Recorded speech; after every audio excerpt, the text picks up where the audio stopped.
हरिओम। अपने पिछले वीडियो में मैंने योगंत्राओं और उसके उपविक्षेपों के बारे में विस्तार से चर्चा की थी और इसके बाद महर्षि पतंजलि चित्त प्रसादन के उपायों का वर्णन करते हैं और उसका वर्णन करते हुए 4 भावनाओं की बात करते हैं, प्राणायाम की बात करते हैं। ऐसे ही अन्य कुछ उपाय हैं जिनकी चर्चा महर्षि पतंजलि ने अपने ग्रंथ योग सूत्र में की है। और आज के इस वीडियो में चित्त प्रसादन के उपायों के विषय में विस्तार से चर्चा की जाएगी। वीडियो को अंत तक देखिएगा। मैं डॉक्टर आशीष डोभाल आपका स्वागत करता हूं मेरे यूट्यूब चैनल आत्मज्ञान योगा स्टडी में।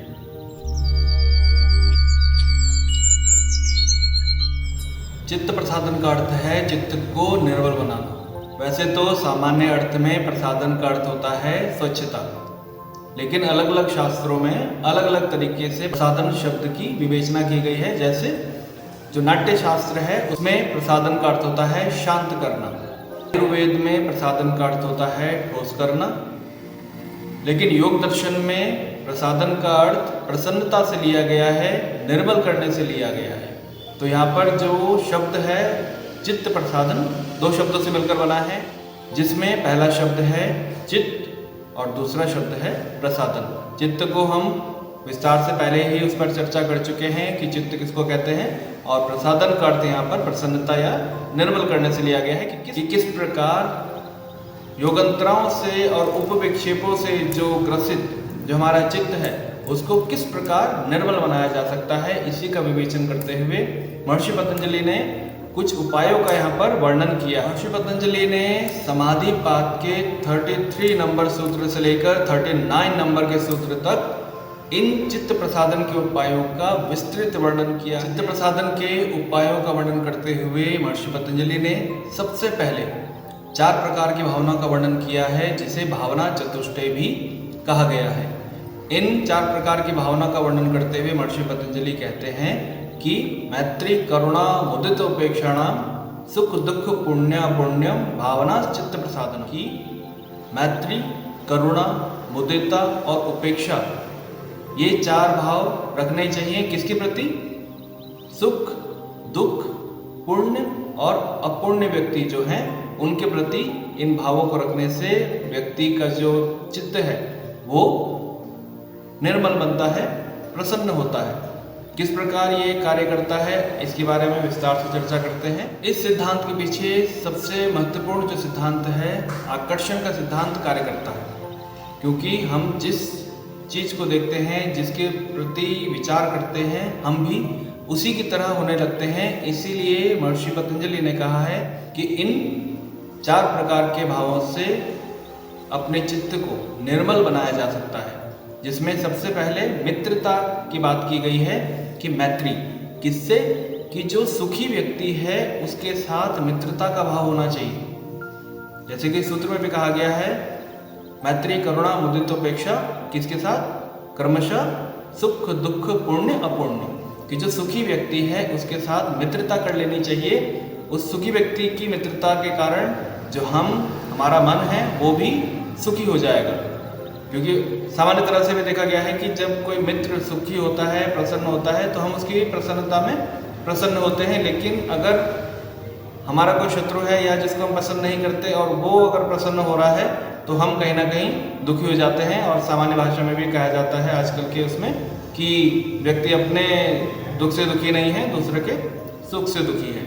लेकिन मित्रता, जहाँ सच्ची मित्रता होगी वहाँ पर ये वाक्य सार्थक नहीं होता है कि वहाँ पर यही होगा कि जब जो मित्र है वो दुखी है तो आप भी दुखी हो जाते हैं, और जब मित्र सुखी है तो आप उस सुख का अनुभव स्वयं भी करने लगते हैं। भले ही आप व्यक्तिगत रूप में कितने ही दुखी क्यों ना हो, लेकिन जब आप मित्र की प्रसन्नता देखते हैं या सुनते हैं, उसके सुख का अनुभव करते हैं, तो कहीं ना कहीं आप भी सुखी होते हैं। और इसमें भी आकर्षण का ही सिद्धांत कार्य करता है। कहा भी गया है कि जब व्यक्ति सुख का साथ करता है तो उसके जीवन में भी सुख आने लगते हैं, और जैसा हम सोचते हैं वैसा ही हमारे साथ होने लगता है। इसलिए जो सुखी व्यक्ति है उसका संग हमको कर लेना चाहिए, तो हमारा जीवन भी सुखमय हो जाएगा, हमारा चित्त जो है वो निर्मल होने लगेगा। दूसरा जो बिंदु इसमें आता है वो है करुणा। करुणा का मतलब कि जब हम कोई दुखी व्यक्ति है उसके प्रति करुणा का भाव रखते हैं, उसको उस दुख से बाहर निकालने का प्रयास करते हैं, उसको करुणा कहा गया है। अगर कोई व्यक्ति रो रहा हो और हम भी उसके साथ रोना शुरू कर देते हैं तो वो अपने दुख से बाहर नहीं निकल पाएगा, बल्कि वो और ज़्यादा दुखी हो जाएगा, जो कि सामान्य तरह से होता भी है। लेकिन करुणा के भाव में यह है कि ऐसा भाव कि उस व्यक्ति को दुख से बाहर निकालने का प्रयास जिसमें किया जाता है उसको करुणा कहते हैं। यानी हम उसके दुख से सुखी नहीं हो रहे हैं, हम उसके दुख में आनंद की अनुभूति नहीं कर रहे हैं और उसके दुख में दुखी भी नहीं हो रहे हैं।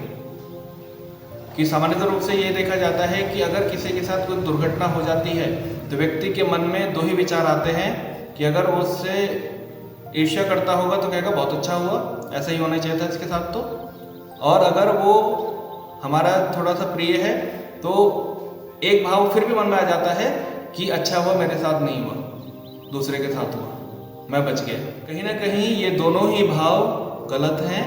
उस समय हमारे मन में ये भाव होना चाहिए कि किस प्रकार हम इसको इसके दुख से बाहर निकाल सकें। इसी को करुणा कहा गया है कि जो दुखी व्यक्ति है उसके प्रति करुणा का भाव होना चाहिए, जिसके माध्यम से हमारा जो चित्त है वो निर्मल बन सकेगा। इस प्रकार हम कह सकते हैं कि करुणा का भाव वो भाव है जिसमें व्यक्ति दुख में दुखी हुए बिना और दुख में प्रसन्न हुए बिना उसको प्रेम करता है और उसको उस दुख से बाहर निकालने का प्रयास करता है। इसी को करुणा कहा गया है। अगला जो बिंदु है वो है मुदिता। मुदिता अर्थात प्रसन्नता। किसके प्रति? पुण्य आत्मा के प्रति। जो पुण्य कार्य कर रहा है उसके प्रति प्रसन्नता का भाव होना चाहिए। अपने चित्त को निर्मल बनाने के लिए हमारे मन में पुण्य जो व्यक्ति है, जो पुण्य आत्मा है, उसके प्रति प्रसन्नता का भाव होना चाहिए। सामान्य रूप में क्या होता है कि जब किसी पुण्यवान व्यक्ति की प्रशंसा होती है, उसकी बढ़ाई की जाती है, उसको पुरस्कृत किया जाता है, तो हम कहीं ना कहीं उससे ईर्ष्या करने लगते हैं। आम बोलचाल में, अपने आसपास, आस पड़ोस में हम लोग ये चीज़ें सामान्य रूप में कई बार देखते हैं कि कोई भी अगर किसी व्यक्ति की तारीफ हो रही है तो हम उससे कहीं ना कहीं मन ही मन ईर्ष्या करने लगेंगे। भले ही हम उसके बारे में बाहर कुछ ना बोले, लेकिन मन में कहीं ना कहीं ईर्ष्या का भाव उत्पन्न हो ही जाता है, जो कि नहीं होना चाहिए, जिसके कारण मन में मलिनता आती है। इसीलिए जो पुण्यवान व्यक्ति है उसके प्रति प्रसन्नता का भाव मन में होना चाहिए, जिसके माध्यम से हम अपने चित्त को और अधिक निर्मल बना सकते हैं, उसको प्रसन्न बना सकते हैं। इस प्रकार कहा जा सकता है कि जो पुण्य आत्मा है उसके प्रति प्रसन्नता का भाव होना चाहिए, जिससे कि हम भी प्रसन्न हों और पुण्य करने के प्रति प्रेरित हो सके। कि जब हम अहंकार को छोड़कर पुण्य के प्रति प्रसन्नता का भाव रखते हैं तो पुण्य भी हमारी ओर आकर्षित होने लगते हैं और हम स्वयं पुण्यवान हो जाते हैं, जिससे हमारा चित्त स्वयं निर्मल होने लगता है, प्रसन्न होने लगता है। चौथे भाव के रूप में उपेक्षा की चर्चा की गई है। उपेक्षा का अर्थ होता है उदासीनता, कि हम ऐसे व्यक्ति जो अपुण्य हैं, पाप करते हैं या दुराचरण करते हैं, ऐसे व्यक्तियों के प्रति उपेक्षा का भाव रख देना चाहिए। क्योंकि जब हम बुराई की निंदा करते हैं या उस पर चर्चा करते हैं तो बुराई ही ध्यान का केंद्र बन जाती है और धीरे धीरे हमारा स्वभाव भी उसी प्रकार का होने लगता है जिसकी हम निंदा कर रहे थे। फिर हम उसी से आकर्षित होते हैं और हमारा आचरण भी, हमारा स्वभाव भी उसी प्रकार का होने लग जाता है और कहीं ना कहीं ये चित्त को दूषित करने वाला है, उन्हीं योगंतराओं के बीच लेके जाने वाला है। इसीलिए कहा गया है कि जो अपुण्य है उसके प्रति पूर्ण रूप से उपेक्षा का भाव होना चाहिए, कि उसके बारे में विचार ही नहीं करना है, उसके बारे में कोई चर्चा या उसकी निंदा भी हमको नहीं करनी है, उसको हमें पूरी तरह से इग्नोर कर देना है। इसी को उपेक्षा कहा गया है।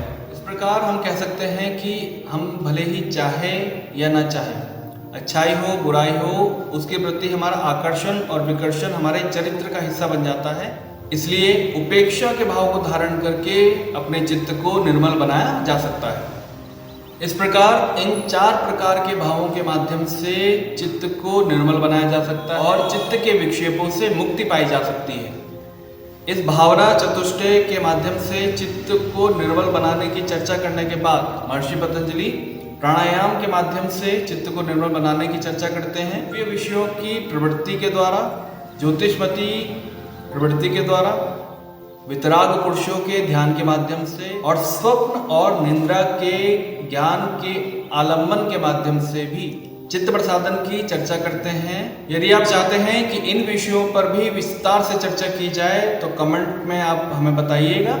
हम इन विषयों पर भी एक वीडियो में विस्तार से चर्चा करेंगे। आशा करता हूं कि मेरा यह प्रयास आप लोगों के लिए सार्थक सिद्ध हो रहा होगा। एक नई वीडियो के साथ, एक नए विषय के साथ आप लोगों के बीच में फिर से उपस्थित होऊंगा। तब तक के लिए धन्यवाद। हरिओम।